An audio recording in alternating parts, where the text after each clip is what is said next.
Welcome back to my channel. This is Coin Nomad. 안녕하세요, 코인 노마드입니다. 1년 동안 제 방송을 들어주셔서 대단히 감사합니다. 프랜시스 진 1년 동안 댓글을 달아주시는 것도 정말 감사하죠. 비트코인 제가 예상했던 대로 52,000불 근처까지 왔습니다. 굉장히 52,000불이 중요하다. 상승할 수도 있고 하락할 수 있는 기점인데 저는 상승한다 그렇게 예상을 하고 있습니다. 제일 첫 번째로 보는 게 바이든의 돈 풀기는 이제 시작이다. 그렇죠. 오미크론으로 인해서 전 세계가 봉쇄되는 그 상황 속에서 미국에서 돈을 풀 수밖에 없다. 미국 국민들이 바이든한테는 중요하기 때문이죠.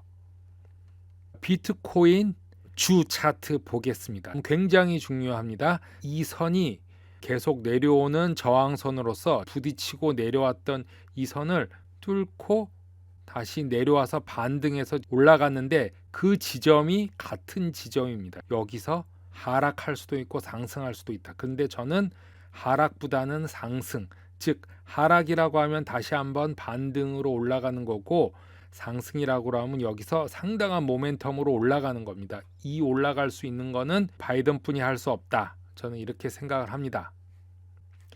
자, 왜냐하면은 S&P 500 지수를 보면 쐐기형으로 밑으로 와서 뚫고 이렇게 갈 것을 예상했습니다. 아니면은 하락할 것을 예상했지만 전혀 예상 밖에 끝없이 상승하고 있습니다. 이런 경우가 있죠. 미국 주식시장을 살려야 되기 때문이죠. 이 영향을 비트코인이 받을까요? 안 받을까요? 한번 지켜보도록 하겠습니다.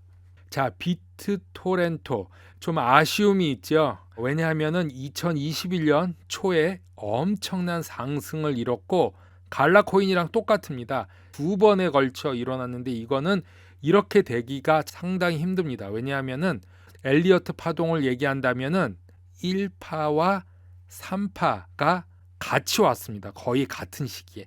대부분 여기에서 팔고 다시 구입을 안 하지만 그냥 홀드했던 분들은 여기까지 그냥 끝까지 올라갔던 것입니다. 엄청난 상승을 이뤘던 게 갈라코인도 똑같고 BTT도 똑같다.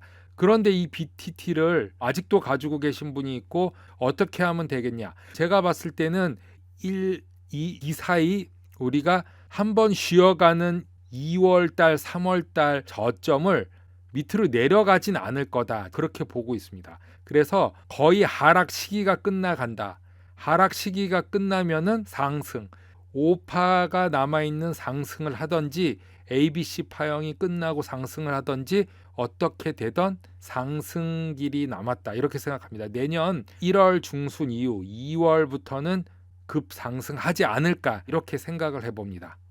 CNBC에서 미국 주식시장 상승의 원동력이 된 한 부분, 바이든 대통령이 코비드 확산은 주 차원에서 해결해야 하지만 연방 정부는 전폭적으로 지원을 약속한다. 이렇게 말했습니다. 코로나19의 오미크론 변종으로 어려움을 겪고 있는 주지사들을 돕겠다고 하는데 이것은 연방 정부를 넘어선 국가 차원에서 해결해서 5억 건의 신속한 코로나 바이러스 검사 구입 비용을 포함해서 모든 것을 국가 차원에서 해결하도록 노력하겠다. 전폭적으로 지지하겠다라고 밝혔습니다. 이로 인해서 많은 주들이 걱정하고 있는 재정이 앞으로 해결될 것이라고 예상하고 그리고 주식시장 상승, 비트코인도 하루 이틀 안에 반등하지 않을까 생각을 해봅니다. 오래간만에 프로키 이누에 대해서 한번 보겠습니다. 왜 프로키 이누가 인기가 있게 되었냐? 일론 머스크 동생 때문이죠. 일론 머스크의 동생은 밀리언 가든 무브먼트 비영리 단체에서 임원으로 일하고 있죠. 이 밀리언 가든 무브먼트와 프로키 이누와의 관계는 프로키 이누가 1.4 밀리언 달러를 35분 만에 팔아서 도네이션을 했는데 그게 밀리언 가든 무브먼트에서 프로키 재단에 해준 것입니다. 이러한 프로키 이누 재단과 킴벌 머스크가 속해 있는 밀리언 가든 무브먼트와의 관계는 바로 이런 관계입니다. 킴벌 머스크는 일론 머스크의 한 살 밑에 동생, 일론 머스크와 누나, 어머니 그리고 그 친척들로 이렇게 구성되어 있습니다. 그래서 이 킴벌 머스크가 이 프로키 이누를 이끌고 있다 이렇게 생각하시는 분 때문에 저도 주의 깊게 보고 있었습니다. 자, 저는 창기 때부터 프로키 이누를 가지고 있었고 엄격한 상승은 이때 5배에서 6배, 500% 이상 급격한 상승이 있었습니다. 그 뒤로 아까 전에 말씀드린 BTT와 갈라코인처럼 이렇게 되는 경우가 있다. 여기서 뚫고 나갈 수도 있고 여기서 이렇게 뚫고 나간다. 그래서 이런 차트를 예상을 했습니다. 이게 불 플래그 패턴인데 이런 패턴이 나올 수가 있다고 생각했죠. 엄청난 인기가 있었죠. 그런데 그렇게 되지 않고 여기서 상승을 못하고 떨어졌습니다. 그럼 여기가 매도 포인트가 되겠죠. 왜냐? RSI도 보면은 RSI가 탑이고 MACD도 이렇게 내려가고 있습니다. 부분적으로 매도를 하는 부분이다. 그리고 지금 여기는 어떤 미디어에서 이 프로키 이누가 곧 없어진다. 이제 이런 말들을 종종 하는데 그때 되면은 항상 매수 타이밍일 수도 있습니다. 지금 보면은 RSI가 저점입니다. 이럴 때 매수하시면 됩니다. 그냥 조금씩.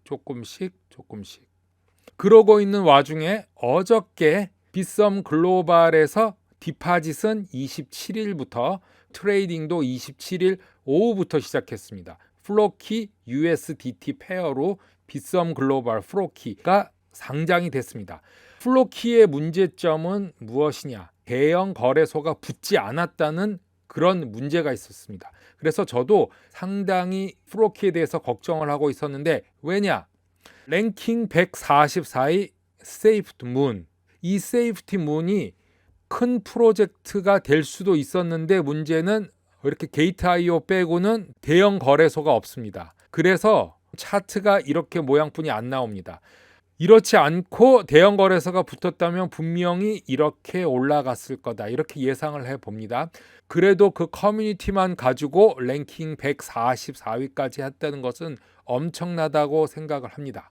자, 그리고 BTR 보트에서 이 프로키가 곧 상장되리라고 저는 생각을 합니다. 꼭 이런 과정을 거쳐서 상장이 곧바로 되는 것. 그러면은 비추르도 대형 거래소로 들어가고 빗썸 글로벌도 대형 거래소라고 한다면은 가능성이 없지 않다. 이렇게 생각을 합니다. 코인노마드 오늘은 여기까지 하겠습니다. 감사합니다.